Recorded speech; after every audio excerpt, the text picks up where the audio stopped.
पंक्ति दशमेश गुरु को कह देता हूं। मैंने इतिहास में उदाहरण नहीं पढ़ा है कि किसी पिता के 4 बेटे हुए और इस तरह बलिदान हुए जैसे गुरु गोविंद सिंह के 4 बेटे। मैं एक भी पगड़ी देख लेता हूं तो उसे गुरुद्वारा मान करके प्रणाम कर लेता हूं। मेरा मानना है ये कौम शीश देकर जन्मी, ये कौम शीश देकर जन्मी, ये कौम अमृत छक्कर बड़ी हुई। कुछ अंधेरे में बड़े हुए, कुछ दीवारों में चिनवाए, कुछ रूई से भी जलवाए, कुछ दीवारों में चिनवाए। वो गर्म तवे पर चढ़े मगर निज सत्य पथ से डिगे नहीं। पुरजा पुरजा कट गए मगर मुगलों के आगे झुके नहीं। पुरजा पुरजा कट गए मगर मुगलों के आगे झुके नहीं। जिंदाबाद। हमारे बड़े चुटकुलों की कौम बना के छोड़ दिया मुझे कहते हुए संकोच है इस मुल्क में सिखों को। मैं एक वाक्य मीडिया के बड़े कैमरों के सामने बोल रहा हूं सर। 123 ऑथेंटिक फांसी हुई है आजादी के संग्राम में। आपकी ताली शायद इसे पूजनीय बना दे। 93 बेटे सिख मां की कोख ने दिए थे उसके लिए। ये छोटी कौम तो नहीं थी सर।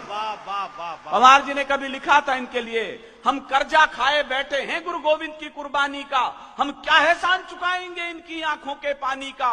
हम इनकी गणना करते हैं आजादी के आधारों में, जिनके आगे जिनके 2-2 बेटे चिन गए दीवारों में। अद्भुत इतिहास है ये।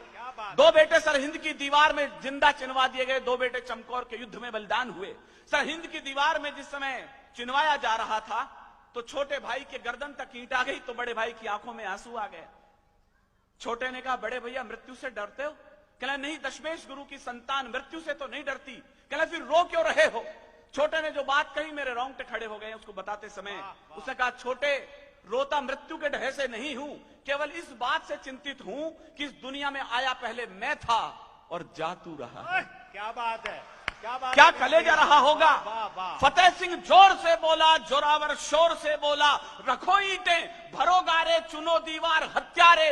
निकलती सांस बोलेगी यही दीवार बोलेगी, हमारे देश की जय हो, हमारे धर्म की जय हो। यह पौरुष दशमेश गुरु की संतान ने दिया। मैं सच कह रहा हूं, मुझे उम्मीद नहीं थी कि पटना में इतना अच्छा